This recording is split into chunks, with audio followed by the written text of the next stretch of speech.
Good evening, ladies and gentlemen. Welcome to Eco Visionaries Global Group, and I am your host, Dr. Halima Sadia. And this evening is a very special evening, the first day of Ramadanul Mubarak in UAE. So, first of all, let me wish you a very blessed Ramadan. May Allah Almighty give you all your wishes come true, and may this blessed month is you observe in the truest spirit. So today is a very special day. Today we have a very special guest with us, and our special guest is from UAE. Hello, Mr. Syed Atif Ali. How are you? Fine, thank you so much. Thank you. You can hear me well? Yeah, and so nice of you to Yeah. have here on the platform of Eco Visionaries Global Group. And we are a global group. We work for the sustainability, and we have a couple of activities that we will be telling you later. But first of all, you tell me about yourself. So, first of all, Dr. Harima Sadia, thank you so much for this opportunity. Thank you so much for the Eco Visionaries Global Group, Mr. and Ari Subramaniam as well. I just got introduced with him. And it's really my pleasure to be here. I think usually I talk to people within the UAE, but now I can see that there are people in other countries as well. And I think joining your webinar from Malaysia and maybe I think from Maldives and from other countries, India as well. So it's my pleasure. And so my background is I have around 27 years of experience in both Okay, public and so private sector. let me Yeah. have the honor of introducing you first, and Okay, then you I have will it. Okay, request so you good. to kindly just tell about yourself. So, ladies Hmm. and gentlemen, please give a big round of applause to welcome Syed Atif Ali. Syed Atif Ali is a seasoned sustainability and ESG professional with over 27 years of experience across public and private sectors. At Dubai Chambers, he has led key initiatives such as ESG level, CSR level, circular economy, and incubator and sustainability task forces, driving impactful partnerships. He has organized over 100 events. Wow, that's really marvelous to know that he has organized over 100 events, including seminars, workshops, and roundtables, and contributed to several research publications and guidebooks. He has served on international boards and local committees relevant to social and environmental causes. It's an honor for EcoVisionaries Global Group to have Syed Atif Ali with us, who is a seasoned sustainability and ESG professional. Thank you very much for joining with us. And this is a unique occasion to ask questions, whatever you have. If you have any questions, you want to know more about sustainability, about ESG, this is the golden opportunity for you all, those who are on the live or those who are here in the Zoom. Please write down your questions. By the end of this conversation, we are going to have the question answers sessions. So welcome, Syed Atif Ali. Do you want to add on something more that I have missed in your introduction? No, I think you covered everything, Dr. Harima. Thank you so much for the opportunity. And you yourself is also a practitioner and from the education background. So I always respect teachers and people who are from the academia because I think they are building young generations and they play a very important role in our society. So thank you so much for this opportunity. Let's start the conversation. And if you have any question, if I can answer those questions, I'll be very happy to answer. Thank you very much. And I know that our viewers must be thinking that we have spoken so much, but we have not started yet talking about Dubai Chambers. So let us start with Dubai Hmm. Chambers. How does the Dubai Chamber of Commerce promote sustainability? Will you please throw some light on this? Yeah, it's a good question to start with because I've been working for the Way Chambers for last 11 years.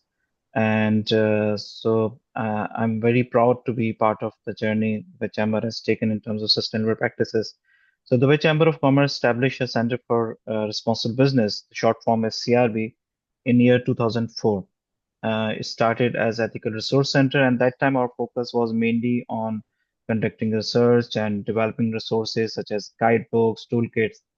In 2007, we started offering programs to the companies that could help them to integrate responsible practices into their business operations. Initially, we focused on corporate social responsibility, but later, as the market matured, we offer programs in sustainability and ESG as well. So today, CRB offers platforms, knowledge, tools to businesses to integrate CSR and sustainability practices throughout their operations. We engage the community through our events, as you mentioned, that 100 plus events are there. Obviously, the CRB as a whole, we have organized over thousands events. And we also help companies to get recognition for their achievements. Like I will talk about ESG label later on. So through these programs, we also recognize companies for their great achievements. We also collect data on overall ESG landscape in Dubai and provide insights to the public and private decision makers. So we do surveys and we collect information, we collect data, and I think that kind of information is very helpful for anyone who likes to make a decision about investing in Dubai, as well as the people who are interested in doing research, like yourself also as a scholar, PhD scholar. So for such people, these kind of research are very important and very helpful.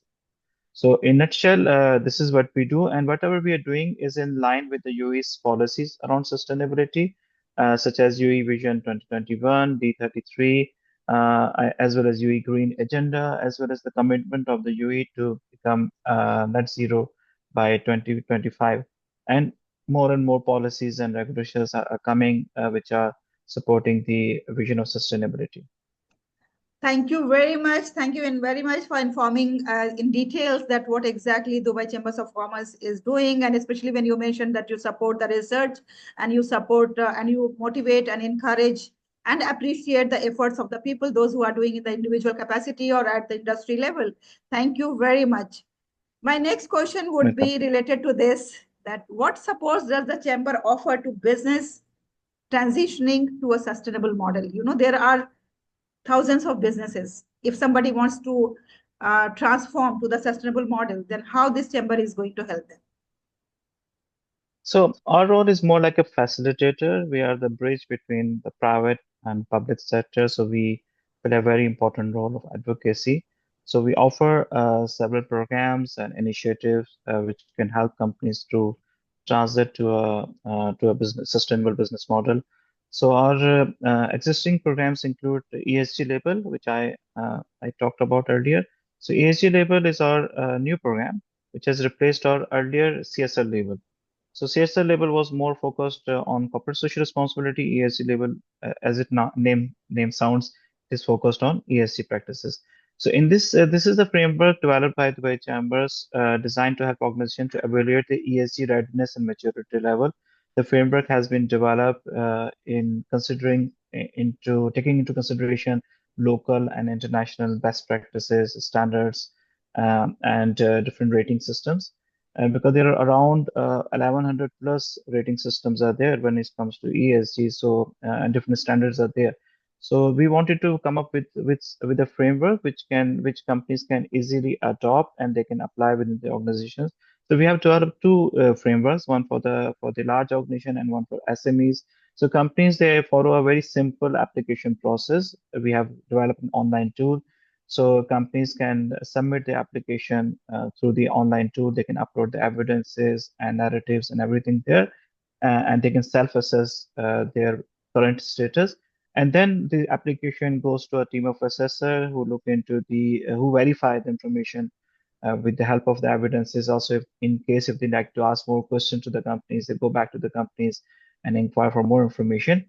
And at the end, if the company satisfy a certain scoring criteria, they are awarded as ESG label from our end with the feedback report. The feedback report, I think, is more important here because that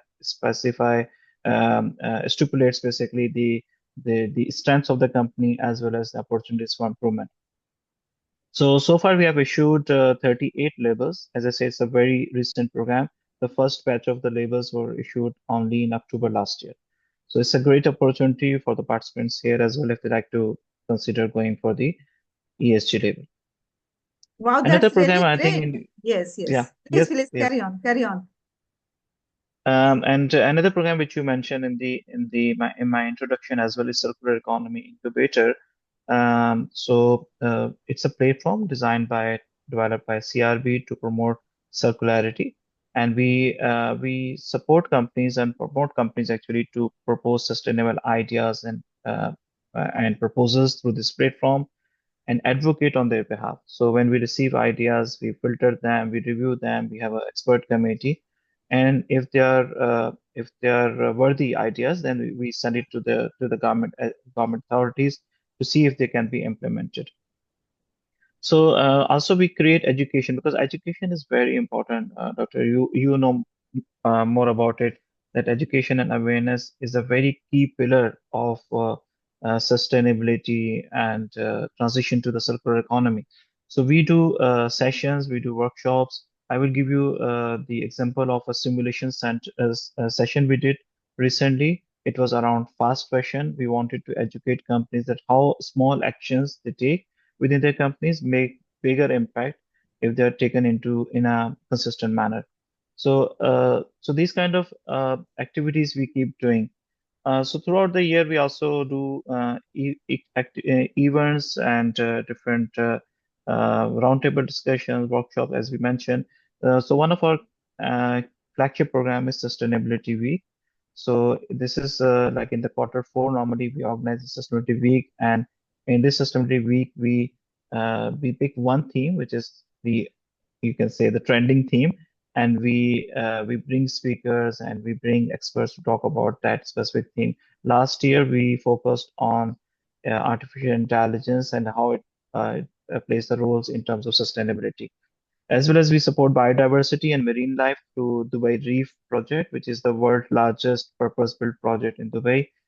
This project has just started last year, and this project will not only increase the fish population, but also it will promote ecotourism and research about marine life. So in nutshell, this is what we do, and we do a lot of activities in partnership with other organizations as well, specifically with the government agencies. I give you example of like our recent sessions were around ban on single-use plastic and power policy. So these policies we introduce to the business community, we engage with them actually on behalf of the government agencies, and the feedback was very good, and people felt that okay they were heard in these sessions and their questions were answered. Wow, that's really great to know. First of all, you have developed a framework where the companies, the SMEs, through that they can apply, they can introspect themselves, they can assess themselves, and they can see where they stand as far as sustainability is concerned. And then you help the incubators as well. You check their ideas, you assess their ideas, they'll send to the government. So those who have lots of ideas and innovative ideas, the young generations, this is the golden chance for them. Even not the only young generation, even old generation can also have noble ideas. And then you organize lots of programs for the companies, and you motivate them to switch over or to transit to the sustainability. That's really great. And it's so nice to know the achievements of Dubai Chambers of Commerce. Thank you very much. Now, please tell Thank us you. that what are the usual drivers or the barriers of adopting sustainable practices when it comes to, because we are dealing mostly with the personal level. At personal level, Mm. we try to motivate the people to switch over to the green lifestyle, to switch over to the sustainable lifestyle. But when it comes to the company, company always works on the profit and loss basis. So whether when they switch over to the sustainability, whether it is going to be a hinder into their profit phenomena, or it is just a myth. It's a great question, Dr. Harima. And as you rightly said, the companies have a lot of influence when it comes to sustainable practices because not only that they provide product and services, but I also employ employees, say they have people working for them. So if a company they drive sustainability agenda, not only they themselves, but I mean like their leadership, but as well as the employees, they follow the same agenda. I think their role is very important here. So in general, there could be several drivers for the companies to adopt sustainable practices, such as government policies and regulation, as we have seen in several countries. In the UAE as well now, we have a lot of new policies coming up, which will help the sustainability agenda, and which is already in place, some of those policies as well. But you can see in European countries and some other advanced countries that those policies and regulations have helped companies to implement sustainability practices. Another thing is that some companies are looking for cost saving through environmental initiative. As you know, that if you implement certain environmental initiative, you can reduce your cost of your operations. So that could be one of the driver. Reputational enhancement is definitely brand enhancement. That is always a driver for the companies, and also innovative solution. I'm sure in your participant as well as the participant who are listening to us, there are a lot of people who have innovative ideas and which can help the climate, and which can help the overall social indicators. So those innovative ideas can also be a big driver to sustainability. As per our current survey, we also figure out that corporate values and mission is also the main driver for implementing sustainable practices, which shows that how it is important and that to have a leadership commitment towards sustainability. Because if the leadership is committed, they would set a vision and mission which is directed towards sustainability. In terms of the barriers, I think lack of awareness and lack of knowledge is one of the biggest barrier in my view, and what you're doing and what we are doing is the same thing. Basically, we'd like to increase the awareness about sustainability. There are a lot of concepts around sustainability, because sustainability is or ESG is quite a broad subject. But inside you have environmental issues are there when it comes to energy consumption, water efficiency, resource efficiency, carbon emission. Then you have social issues are there which are related to your community development, your employee engagement, your relationship with your suppliers, relationship with your customer, and then governance issues are there, which are more related towards overall your board composition, decision making, remuneration. All these areas are quite quite broad. So it is very important that we create that kind of awareness, continuous awareness and knowledge about these areas. Another thing is the resistance to change. Every one of us, I think, overall is quite resistant to any change. So the same applies to the organization as well. So they have been running their business in a set pattern. If you ask them, okay, now you have to be more sustainable, you have to change this process to become more maybe environmental friendly. It is difficult decision to make. So there you need that leadership commitment. Um, Also, we realized from our surveys that lack of resources is also one of the main barrier, specifically when it comes to SMEs, because they may have less number of resources when it comes to manpower and financial resources. But I think all these barriers can easily overcome with good planning and resource efficiency. This is not There's no rocket science behind it. If you plan yourself very well, and the companies can easily overcome these barriers.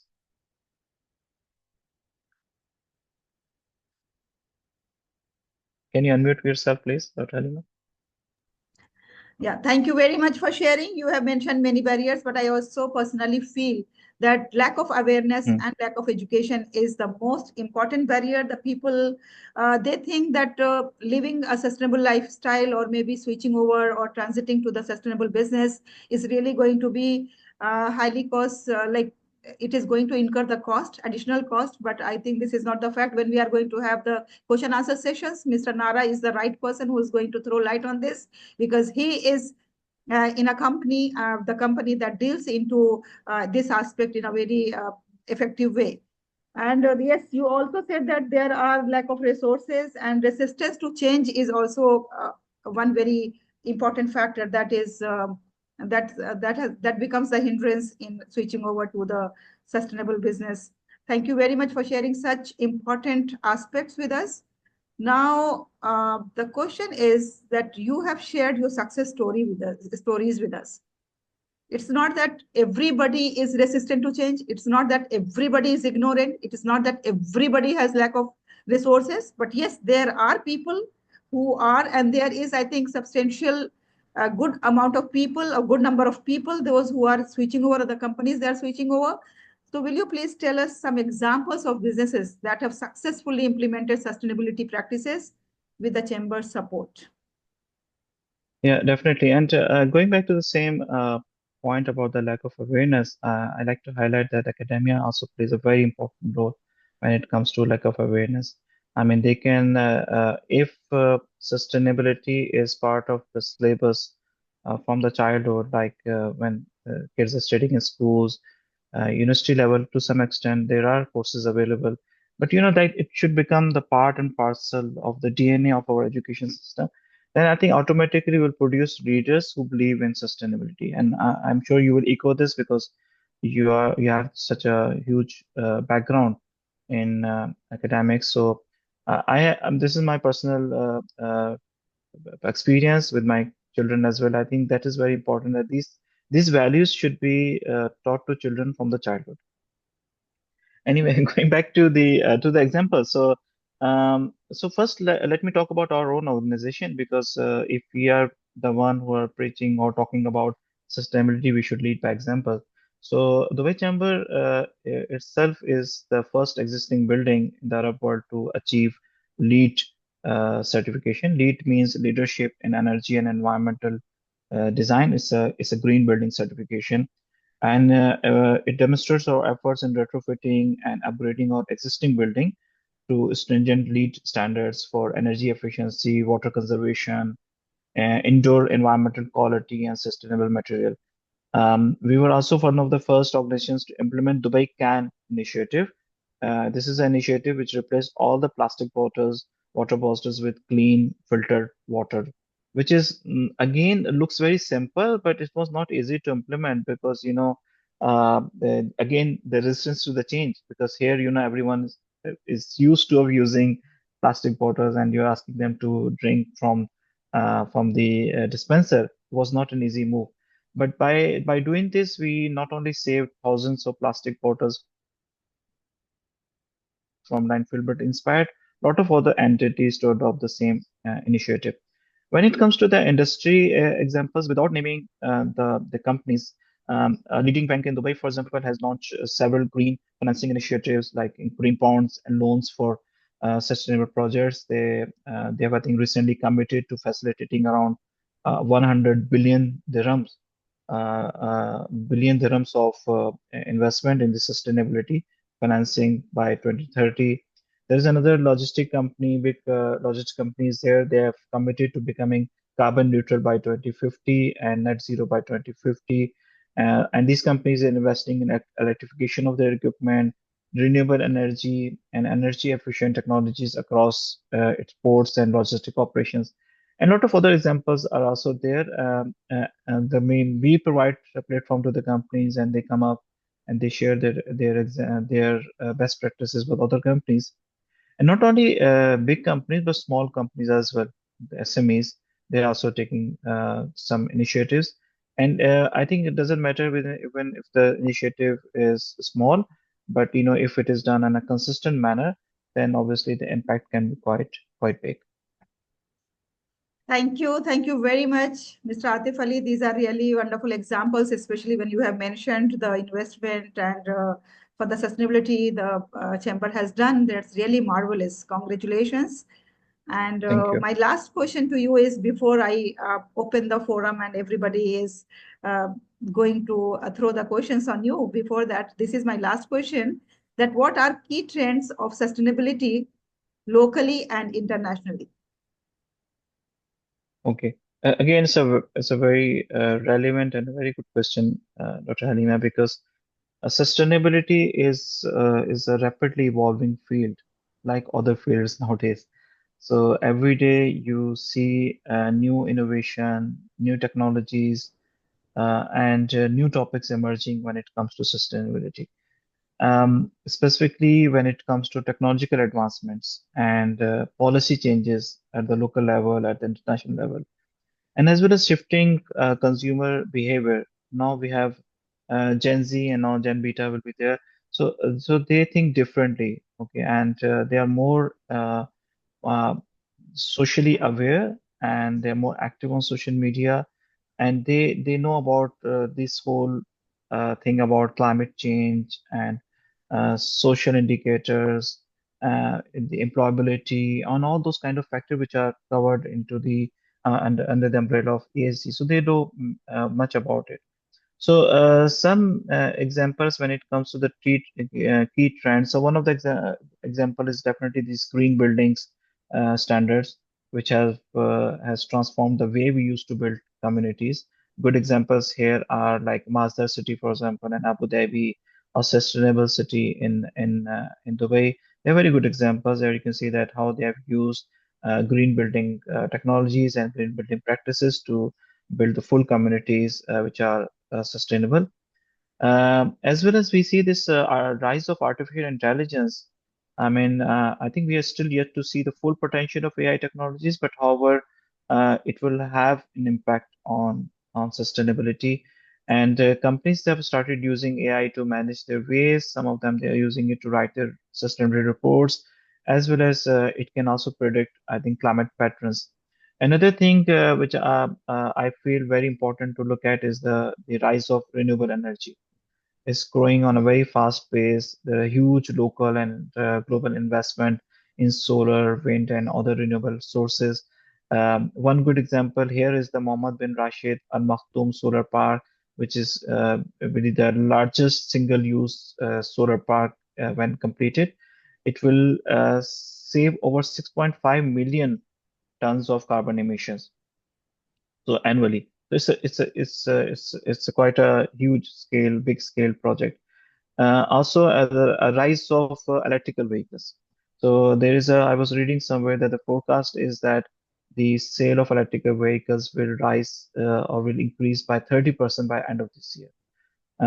Right now, China dominates the EV market, followed by Norway and Germany. And so you can see that it is a growing field and there is no end yet. I mean, we can't see, okay, now this is the final solution for sustainability. No, it is as the humanity is evolving, as the technology is evolving, sustainability is evolving.